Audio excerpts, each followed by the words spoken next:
Well, buen camino there, pilgrims. I am Jeremiah Gibbs, and I'm your Camino guide. Today, I want to talk about the changes that have happened to Camino because of COVID. Certainly, COVID has introduced kind of a new world in so many different areas of our life.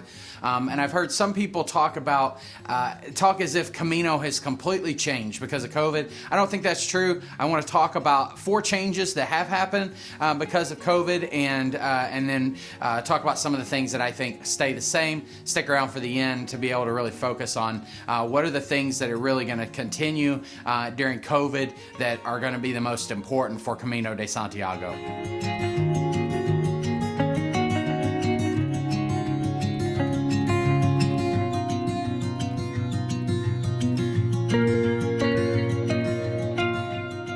So the first thing was something that I heard very, very often when folks were talking about Camino during the pandemic, before Camino was sort of going again after the pandemic started to subside, was a lot of folks talking about how many albergues, how many bars were going to be closed. And the albergues, certainly, there were some that I have seen that have changed hands. There are some maybe that have closed, but my experience from being there this summer was that most of the albergues were still open that I saw. There were some that were still closed, but for the most part, the albergues were still open. And now that I'm beginning to schedule for Camino 2022, I begin making my plans for the Camino that I'm going to be taking in May.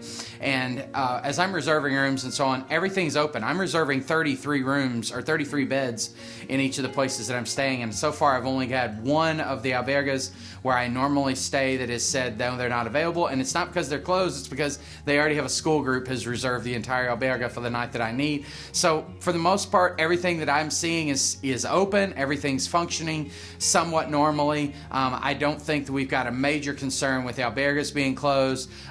There were probably less bars open this summer. I could see where places had closed down and so on, but on the whole, there were not a significant number of bars, significant number of albergues that had closed that had not reopened again. So I think we're going to be fine with the number of accommodations that are open during this holy year. Now, the second thing that I think has changed because of COVID is, at least on the front end, that is back when I went back in July and maybe even coming into 2022, is I think there's significantly fewer pilgrims from outside of Europe. So it's still much easier for Europeans to travel. My experience was far fewer Americans or Canadians on trail than I had noticed in previous years. Probably fewer Irish as well. I seem to think has always been a lot of Irish, but I didn't see very many Irish on Camino this past pilgrimage. So it's possible that we're going to see fewer non-Europeans as COVID subsides and folks have fewer concerns about travel risks and things like that. So at least right now, I'm seeing more Europeans than from outside of those third countries.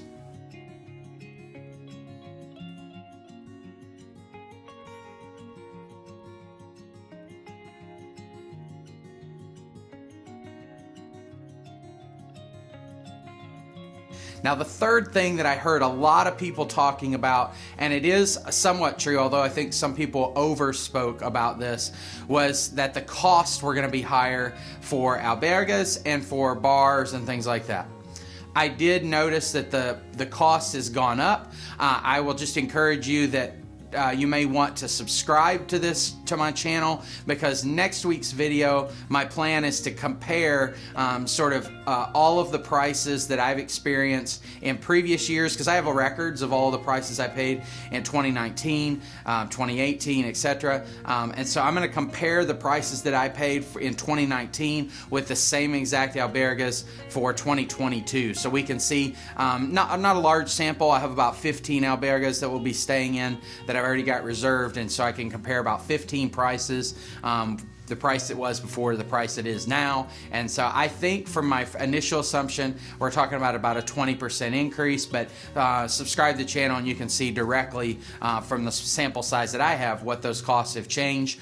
I did not have, it's hard for me to do that on the level of like bars and restaurants that I was at. I can say that from my observations this summer, I think that probably prices have gone up just a very little bit at the bars and albergas. I do think I noticed, you know, coffee would be €0.50 or euro more, same for beer and sandwiches and things like that. So I did notice slight price increases, but again, nothing that probably you need to make major changes to your budget about, but we'll talk about what that means with regard to accommodation. So stay tuned for that video next week. Like this video if you would, that will help send it out to others, but also subscribe so that you can see next week's video on the cost of that have changed during COVID. So the fourth thing that has changed during COVID is that it is going to be a little more important to make reservations and to make plans than it has been in previous years. When I have walked Camino in the past, when I haven't walked with groups, if I walk into the group, of course I would make reservations for all of my stays, but when I'm not walking with a group, I would normally just make the reservations a day of, or maybe not make a reservation at all and just walk into town. I do think that this summer it was much more important to make a reservation at least the day before or sometimes the day of, because places were filling up because of reduced capacities and because there were a few albergas that were closed.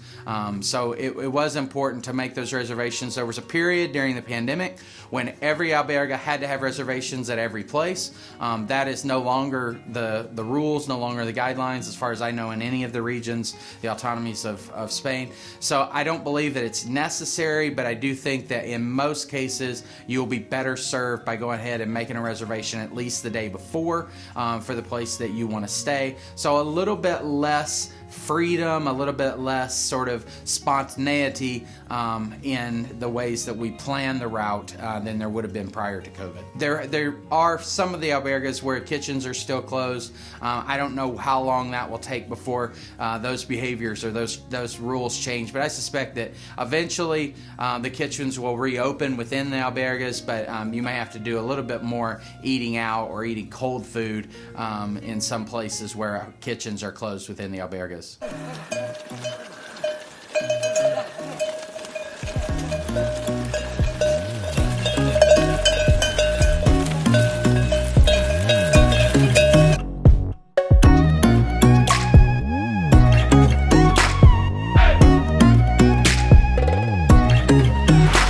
So the things that have stayed the same, first of all, the kind of prayer experience and the pilgrimage aspect of the Camino, I believe has stayed exactly the same. The experience in the cathedral and visiting the cathedral and all that is still, I believe, exactly the same as you had before. So I don't think you have any concern about the experience of pilgrimage having changed significantly. Secondly, my experience of the relationships on Camino, sometimes that we were wearing masks, some changes with regard to the kitchens being closed in some of the albergas and that didn't, in my mind, did not change the experience in a significant way. Still lots of great relationships with pilgrims, and so I did not experience that as a big negative. So on the whole, has COVID changed the Camino? Well, certainly there are some modest changes kind of all around, and certainly mask wearing and things like that are part of that.